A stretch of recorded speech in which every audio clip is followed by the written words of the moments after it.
Today we're back. We're talking about Ruby Agent with Kayla Reopelle. Kayla, say hi to the people. Tell them what you do for New Relic. Hi, people. So my name is Kayla. I live in Portland, Oregon, and I am an engineer on the Ruby Agent team, which Nice. means if you have a Ruby application and have the New Relic RPM gem installed, I get to help maintain this awesome open source repository. Um, it's wonderful because I'm a lover of legacy code and trying to make things more maintainable. And the Ruby agent is New Relic's oldest agent, and so I get to dive deep into like the archaeology of different cultures of Ruby, and also try to make things faster and nicer for the way that Rubyists like to write code today. Yeah, it's a fascinating thing with Ruby, right? First of all, New Relic's relationship, right? I remember back, not while we were Ruby focused, but when the subdomain of the actual like dashboard was rpm.newrelic.com. So it was, at least in that much, it referred, and that was for Rails performance management. That was how focused we were on Rails and how focused like the tech world was on Rails at one point. But yeah, it is a fascinating time, right? We have multiple versions of Ruby out in the wild, and we need to have support for a lot of gem versions, a lot of framework versions, because that's the deal, right? Most people who are using a big giant Ruby application, they have been running it for some time. And so, that makes sense. I saw some stuff in the, state of observability report that said that Ruby is still a massive, massive area for where observability actually happens. For the most well-observed apps are often in Ruby. So that was kind of interesting to me.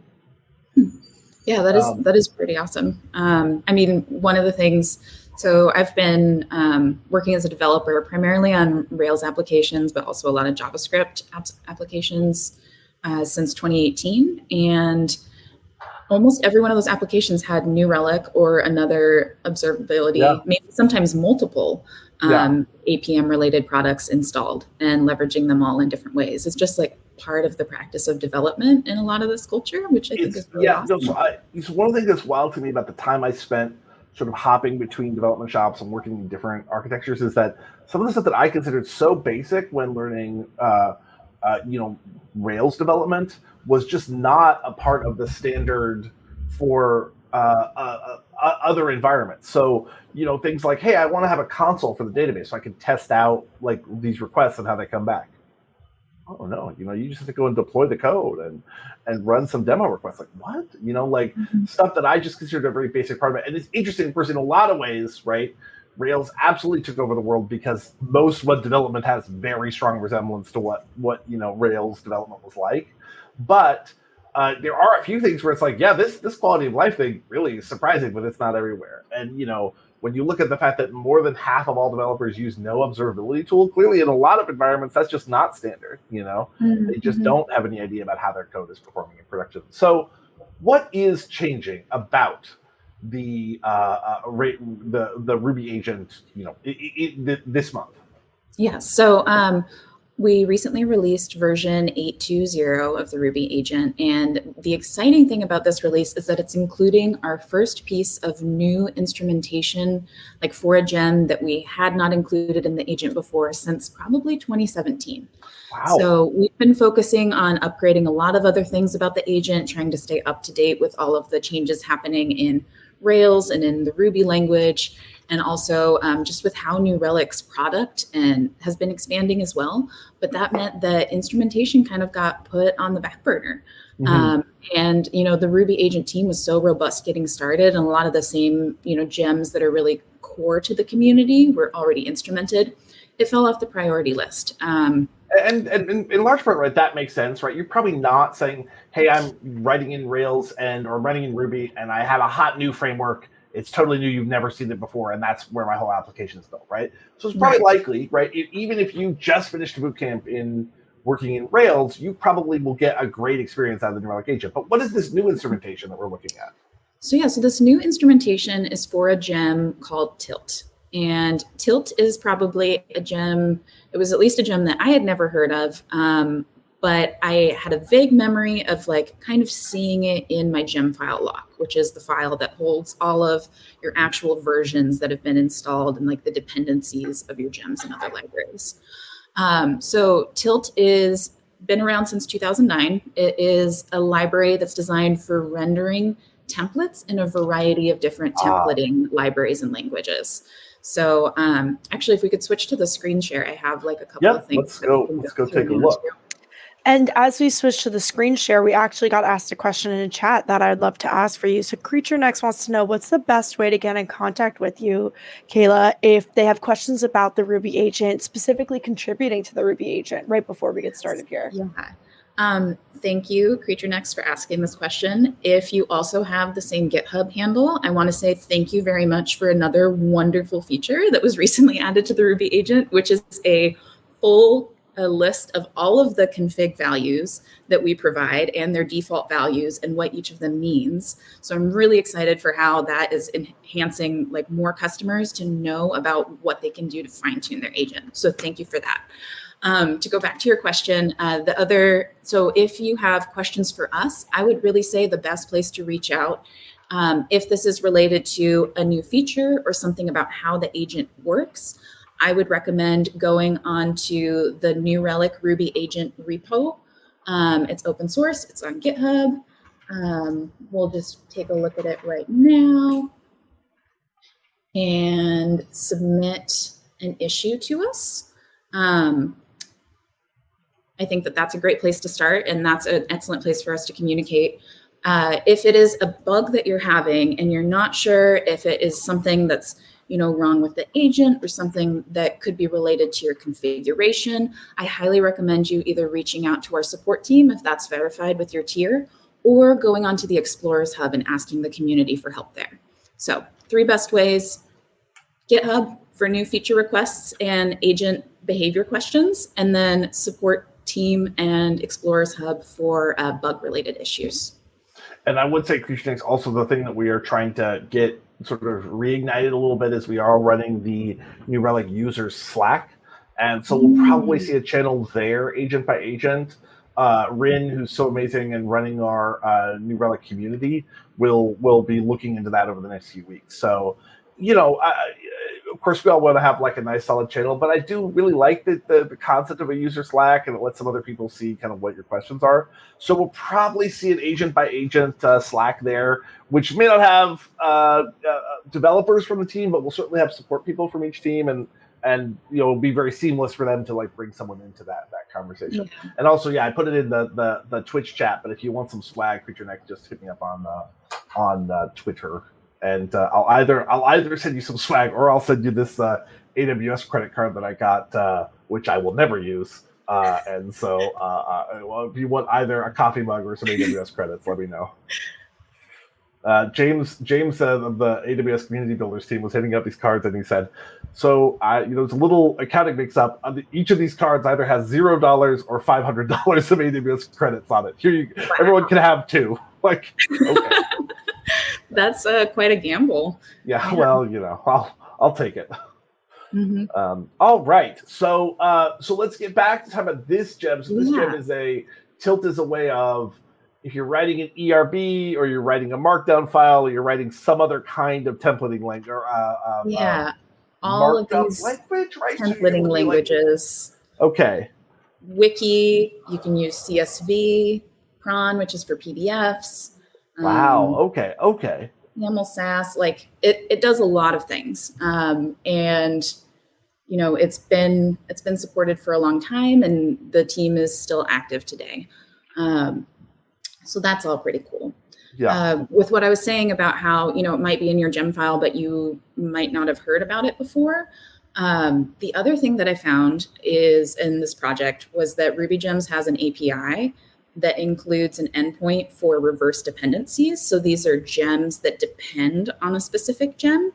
And that showed some much more familiar gems to me once I started looking on there. So is it going to let me show the terminal? Maybe we're going to have to do this elsewhere. Let's try it here. So if we curl this, and we can make some text a little bigger. Oh, it's real big. There we go. And we throw tilt in here. you're looking at, well, first a big list of a lot of stuff, but Sinatra is one of the gems. There are some sidekick gems that are related to tilt, handlebars, a lot of Hamel stuff, a lot of TypeScript stuff. So this is stuff where if you want to install this, you're going to need the tilt library in there. Or Exactly. So tilt will just be installed anyway if you're installing one of these. So one question I have, this is kind of like, this is like the cocktail bar version where it's like, oh, this person doesn't know anything about this actual question. It's just sort of, have you considered using a train, right? So if you're using this, right, you're using this gem to standardize to be able to read in multiple different like templating files. Why would we care about instrumenting that? Like, is there some way that like interpreting an ERB or something is going to contribute a bunch to our runtime? Like, is that common? Is that possible? This is always one of the things I like go to sleep and don't worry about. I'm like, yeah, it'll interpret the markdown or the cram down or whatever. It can't take that long. So that's a great question. That's something that I was hoping to segue into. So thank you very much. So one of our philosophies with the Ruby agent is that we want to instrument the lowest level gem possible. So a good example for this is a library like Faraday, which is an awesome, popular HTTP client. Makes it really easy to make external requests with a variety of different tools. But instead of instrumenting Faraday, we instrument the libraries that it uses to make those requests, like NetHTTP or HTTP client or HTTP RB. So with this case, by instrumenting tilt, we get a little bit extra instrumentation for all of these other libraries down here. Gotcha. So this is helping keep the agent, lightweight, more performant, but still getting, that coverage that we're looking for. Gotcha. Another big reason is that users of frameworks that aren't Rails, so popular ones that we see a lot are Sinatra and Padrino, we're currently getting no Vue related traces or spans because we didn't have any instrumentation to cover that. Yeah. And tilt is used for pretty much every Ruby application besides those that are running Action Vue. So now we're getting these other applications to be more on par with Rails applications by seeing the time it does take for their views and partials and other things like that to render. This is actually a question I remember from working New Relic support. It's like, yeah, we really aren't doing much for Sinatra at the time. This was like 2016, 2015. So yeah, this sounds like a pretty major change, especially, I know I've probably been guilty of it on the call using Ruby and Rails synonymously. Whereas really, if you are using Ruby and you're not within the Rails architecture, like this might be a really good time to go and grab a free tier account and just check it out and see what the agent sees. Definitely, because you're going to get much more transparency now for, the views that you're using, the pages that are getting visited than you would have probably before. And another fun fact, in version 8.1 of the agent, we were able to fix our Padrino instrumentation. So if you've been using a Padrino app, you probably haven't been getting a lot of data since maybe the 7.0 release, but now you should have way more metrics coming through related to your controller actions and now your views. So excellent time to upgrade, excellent time to start experimenting if you like those lighter weight Ruby frameworks. Look out, Padrino. We're coming for you. We're gonna get some insight into how you're running. So I'm gonna grab this segment. I'm gonna send it out to like salespeople and whatnot and say, hey, go back. Take a look, because I understand, right? As working as a subject matter expert in serverless, right? There's some conversations where it's like, yeah, there's a lot of great stuff here, and let's talk about how to use it. Other times, like, look, I want to be realistic about what the agent's going to grab for you automatically, right? And I do think, what our application performance monitoring or APM agents grab automatically is a lot of the New Relic secret sauce on the client side, right? Like the way that we let you break down data in the dashboard is great. But what the agent grabs automatically is part of the secret sauce. It's funny, it's not secret anymore because they're almost all open source agents. But that's part of the magic, right? And so if you're not getting that, it is tougher for me to say, hey, you got to use this, right? So this is going to be really big for people who are in that state. So yeah, I'm gonna be checking in and being like, hey, go reach out to these people. And chances are, if New Relic didn't support it natively, there probably weren't a lot of other great options out there. So let's take a look and see what we can do. Yeah. So what else do you want to show us? Do you want to show us some data? I mean, that's yeah. So no, I'd love to. And I'd love to just chat a little bit about this like process that we went through. Oh, yes. Trying to figure out how to add instrumentation for the first time, because all of the folks on the Ruby agent team right now have not been around since 2017. So we were trying to figure this out from scratch, and using, you know, old PRs and things like that. Now we did get super lucky in, you know, kind of streamlined in that there's some really big things that are going to be coming out, probably related to logging soon. And you can see right here that the first one that we've rolled out is related to metrics. And so now you'll have a metric that will show how many log lines are being recorded, you know, by your applications. And we got to have Ruby agent alum Jason Clark generate this. So a lot of the Ruby agent was written by him. He was there in the earlier days, you know, working on the agent for I think about 5 years. And he created this great PR for us where, you know, he added this new instrumentation for the Ruby logger so that way we could generate those metrics. And that helped us, you know, get to this first stepping stone for instrumenting Tilt. And I recommend, you know, checking out this PR if you're interested in instrumentation and wanting to see more about like what it takes to add it piece by piece inside of Ruby. The next big thing that we had to figure out was what it was that we wanted to instrument. And in this case, you know, we got really lucky that Tilt, the way that it's structured is that it has all of these other classes that inherit from this templating class. And the template class has a method in it called render, which is required in every single one of these. I mean, fortunately, this is a really simple library, and I think that's why there are so many templating languages that can support it. But we only realized that we needed to instrument just this method to get all the information we needed to be on par with action view related instrumentation. And this is something like, this probably kind of explains how, right, it's like the basic structure of the Ruby language, why, you know, performance monitoring was sort of possible earlier on, is that if you can find something that's required every place else, right, you can get pretty deep data with just a little bit of added instrumentation. Yep, indeed. And, you know, other benefits with Ruby being, you know, possibly the first language that Lou was experimenting with here is the ability with metaprogramming to kind of rewrite methods at runtime and hook into the very beginning and the very end so that way, you know, we can set up timing and other things in the agent. So that's what we did. So we grabbed this render method, and if you look in here, we're going to bring this down right now. This is our main Tilt instrumentation entry point. We're right now alternating between using two different strategies in all of our instrumentation. Module prepending, which is where you add your definition of a method. This is a really hard thing for me to explain out loud because I feel like I'm probably going to get it wrong, but just going with it. When you're prepending something to a module, you're saying which order you want to load first. And so by adding this, we're saying, hey, whenever the Tilt template class is loaded, you know what, actually just sneak our New Relic instrumentation in there first. And if we happen to have a method named the same thing, take ours first. And then we'll you know, use super to send it back to do the regularly scheduled programming. This is so, you know, Ruby was the first language I learned. And when I was seeing this like super chaining, I was like, you know, it was presented to me at the time, you know, what I'm sure I was reading a text that was intended for like experienced programmers who are now like moving into the Ruby language.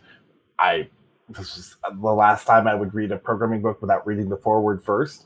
But it was like, oh, you'll see what's happening with this. And it was a code very much like this. And I was like, no, I don't understand. Yes. Like, and it's like, oh, like this speaks. So I was like, no, I don't know. You know, like, and I do not think I've really gotten any better about class inheritance or about method chaining than I did then. But yes, I you know, to me, what your statement sounds exactly great. If you're a mega meta programming nerd in the chat, keep it to yourself. Or message me directly and give me some great resources because I'm learning metaprogramming. As a Rails developer, you know, I was taught no monkey patching, like use the convention over, like like follow Yeah. the configuration. And now working on the agent, I am having to reprogram my brain and really get used to diving into these methods and trying to make them do different things, because that's how this magic all works. Yeah. So yeah. And then this other one, chaining the instrument, that's the more traditional alias method chaining that we're keeping around, while we're still supporting older Ruby versions. We hope to eventually move entirely to module prepending. So then we have, this chaining structure to hook into our instrumentation, the prepend option, which is, where I was telling you, oh, hey, we're jumping in on this render method. And now why don't you call our own stuff and then go back to the original? And now here's our instrumentation itself. So we created a metric that is going to mimic what you're seeing for action view. We learned in Sinatra, because it uses something called caller locations, which is a method on kernel that uses your full file path for your machine, where everywhere the other gems that we were testing this on, we're just using more of a relative path. So this was kind of our trick for figuring out how to get that file name. Great example too of how with the Ruby agent, because we want to be as lightweight as possible in these other applications, sometimes we have to write things in a way that looks really weird and maybe doesn't make that much sense. And so what we're doing here is we're actually taking the file name and splitting it by all the slashes and just grabbing the last two items in this string and then putting it all back together. There were other things that we wanted to try that were actually using, the file object that Ruby has that's really fabulous to find the proper nesting. But it was just too slow for our agent. It was going to bog it down too much, creating too many objects. So we got to go back to just regular old string and array manipulation. Here's the classic, uncertainty principle question of observation, right? You want to observe stuff, but you cannot double your call time, right, to observe it, right? You cannot take as long to observe something as you do to do it. So you have to be a little more performative than that. Mm-hmm.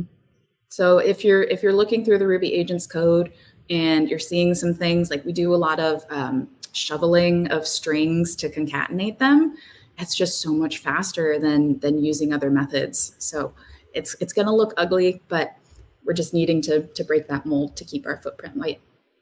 And then we figured out that the main thing we needed to do was to start a segment, catch our errors and finish it up with this metric. So those are the nuts and bolts of how the new instrumentation works. Any questions before I move into demoing on a couple of different apps and Yeah, let's take a look. Okay, cool. I don't think we have questions in the chat. I'll double check. No, Sweet. We're good. We're clear. Awesome. All right, here are my many terminal windows for us to go. We do a lot of programming with playground applications. And so, kind of rapid prototyping has been part of my new world. I joined the Ruby agent in July, so that's another good piece of context. But yeah, so let's first. So you, like I, have never truly seen the Portland office.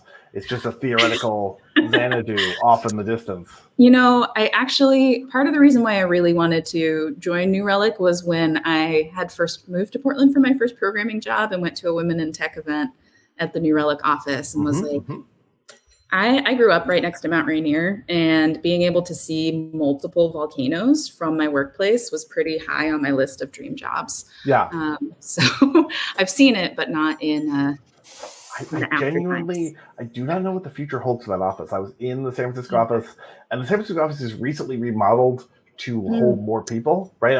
2.5 years ago, right before the recent unpleasantness. And so I do not know if it will be in the future 10 desks and a mini golf court or what. I don't know what is going to happen in that space. It seems hard to imagine, hey, we're going to be packing them in like sardines still, So it is funny to think about, isn't it? But anyway, let's look at some demo stuff. We don't need to be nostalgic. So we'll first jump into the Rails application and see what we can expect from, or what our baseline was, and then we'll take a look at some Sinatra and just like a pure rack-based application to see the differences there. So I'm gonna spin up this Rails server. Let's just spin up all the servers. Or I guess we can just spin up 2 at a time. Well, that might be easier. All right, so we'll go to localhost 3000. Get to see this beautiful blogs application. What should we call our blog? Blog. Blob. Got it. Blob. Blahs, the Canadian grocery store. Oh, all right, let's edit it. Blogs, like that? It's LAWBLAS. Blahs. Okay. There might be an H somewhere in there, but this is for our Canadian audience. Wonderful. All right, great. So now we'll have some. We've updated. We'll have some stuff. All right, let's go to our rack application now. This one we don't have any. Post 1992. I'm lost. I'm lost. Yes. So this is a super lightweight rack application that I designed to just render some views that all had similar content. These were the books that I could see from where I was sitting. So this is the Hamel version, which is one templating library. This is the ERB version, which is like Ruby's built-in templating library. Here's Do you have a volcano view? Do I have a volcano view? Yeah. From your templating versions? I don't, but that would have been great. Oof. Next time. And all right, so we'll spin down our tilt application now because we should have some things. And we will go to, oh, we lost our Sinatra. Go to Sinatra. And spin that fella up. And so now this is a new website. And I think this one has a Hamel. Yep, and it's a nested Hamel. So that'll be a fun one to look at too. All right, so now we're going to go to the staging page and see what we have in our applications. There are a great many applications on here. Let's just filter this down to the Ruby agent test. You can see we have lots of things, fun things we're testing. And we've got some data over here. So let's take a look at this Rails 6 application. This was our blog. We've already got some traffic back, so that's great. We wanted to use this as our baseline since we were trying to make some on-par instrumentation. We hop into the index and we look at this view. Now, the views rendering doesn't show up by default, but when you turn on your in-process spans, you will get to see when you scroll down through all of these other calls that there is this index HTML ERB view that rendered. And then also the layouts application view, which for those of you who don't use Rails, it's a pretty common like wrapper view that holds the base layout for your page. And then this would be, yielded to it. So we wanted the metric to make sure that it looked pretty similar with like the file path and view and rendering. We wanted the attributes to be pretty similar, which here, they're all pretty standard attributes for a span, nothing too fancy. So now let's hop into, actually we can just duplicate this, our Sinatra app and see how that goes.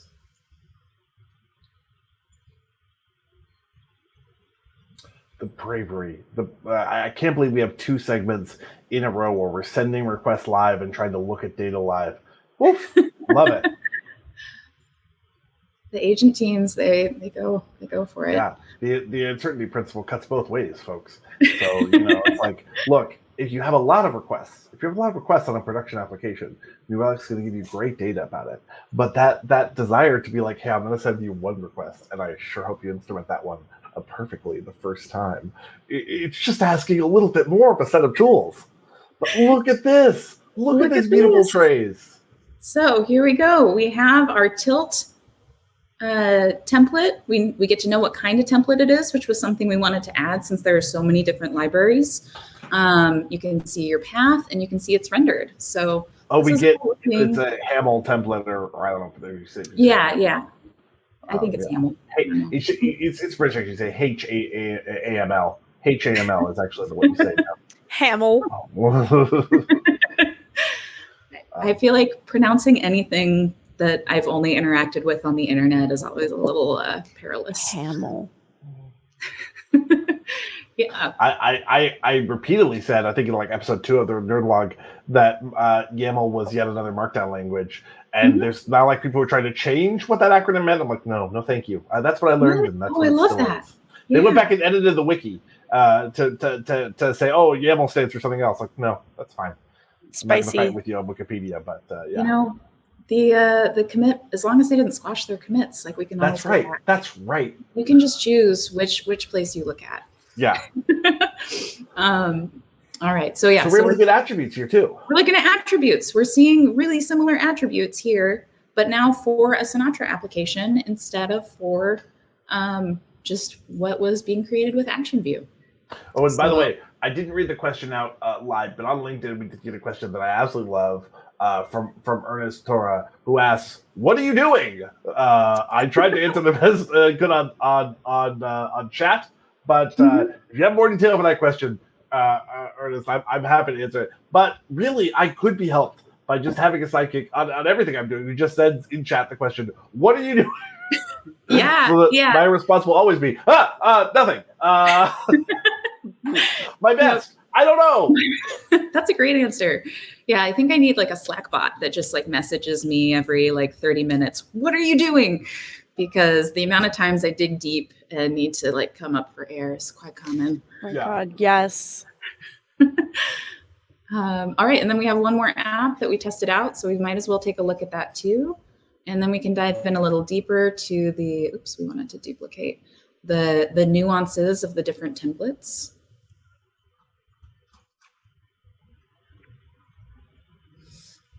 So let's have. And folks, as we step through this, I'm gonna go step away and use the restroom because that's Nika's likeness that I'm on camera for like 3 hours straight. But my little square is just gonna go black. I'm not gonna disappear from the layout. But I'm here. But Allie's here and Kayla's here, so don't worry. You're still safe. Okay, there's not some giant tidal wave sweeping across the U.S. because Kayla and I live in the same city, so it's fine. You're safe. Stay alive, no matter what occurs. Let's look at this. Let's look at this next application. All right, so this is our tilt application, and we so we can see this transaction. Let's go a little different route this time. We'll jump into our transactions, and we're looking at the application call. So we can see these segments are for these different templates. You know, they have similar names, which I did on purpose. I wanted to make sure that we could render things similarly. Mm-hmm. But you're seeing the tilt Hamel template, the tilt ERB template, and the sling template. Perfect. So, yeah, you can see each of those. You can see the name of your template. In this case, you know, because it was a really basic rack app, I didn't bother nesting them inside of another directory, so they're just straight up right there.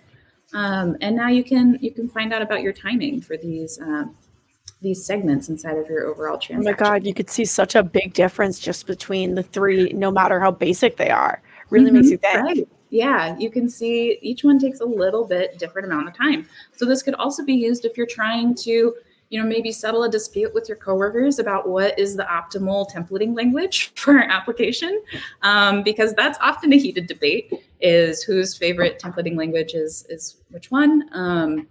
And this might be a good strategy to settle that. So, and then there was one other tilt. Are we still running that tilt app? Nope. Let's spin it up one more time because I wanted to show the nested templates too, which was a fun like added feature. So I think if we go to blog here, so we see greetings from layout.haml, hello from body.haml. Oh yeah, this was a commonly requested thing. Was like, hey, you're getting template render times, but you know that's just the wrapper template, and it's the internal thing that has 27 subpieces. That's what's taking so long. We're not getting that time. So if we're getting nested templates, that's really good. We're gonna get that here. we're going to get that with Tilt. So because I didn't load that up previously, we're going to have to wait a little bit before it shows up. So any other questions about like, the Ruby agent or instrumentation or... So I do want to mention again, if anybody's watching along from home, oh my God, One Ring Through Them All says that they are actually in the office right now looking at volcanoes from the Portland office. So thank you. Good for them. Way to lord it over us. And also, One Ring Through Them All, sorry about your home life. What is it that's making you commute when you could just work from home? I guess not everyone can have a beautiful cottage built in their backyard, which is where I work from. But to get started, I don't really say that. I don't think there's very much to say about getting started, right? Install the Ruby agent, sign up for the free tier for life, especially if you're working in a dev environment or you're working on contract and making kind of small applications. I think that's, really worth doing. I encourage you, if you're doing that, to explore synthetics along with APM. So, instrument your stuff from the inside, right? Getting an agent to give you really deep data. Create a synthetics component that's going and pinging your site, and not just pinging it, oh, it's up or down, but giving you real data about how the page is performing and how the whole system is responding. That inside out monitoring is gonna go a long way to get started. I guess one thing I'd be curious about is, do you have any advice for people who want to upgrade the agent, who maybe are running an agent which, let's be honest, they might have installed 4 years ago on their system? Are there any kind of well-known problems or advice you give for that process? So fortunately, the Ruby agent has really prioritized documentation, which was something I wished I knew when I was a developer using the tool. But if you go to our docs website, actually, I have this bookmarked because I use it myself to get information about the product as I'm learning about it. The release notes, you can find tips about how to upgrade incrementally here. And then we also have some specific upgrade paths for our major versions. So, if you're running on version 6, which is really common, we can look for upgrade 6x to 7x. There we go. So these migration guides are really helpful, and I would recommend checking them out and following them through. And if you have questions about any of them, reach out to us on GitHub and let us know what is confusing. So yeah, 6x to 7x, the big changes there is that we start to introduce our prepend instrumentation. So there's some known gems that we have that conflict with that strategy. So you might need to do some upgrades to your configuration to make that compatible. And then if you're on version 7, we have another migration guide. And with that one, it's just really the main breaking change is that we updated our add method tracer API to use module prepending instead of alias method chaining.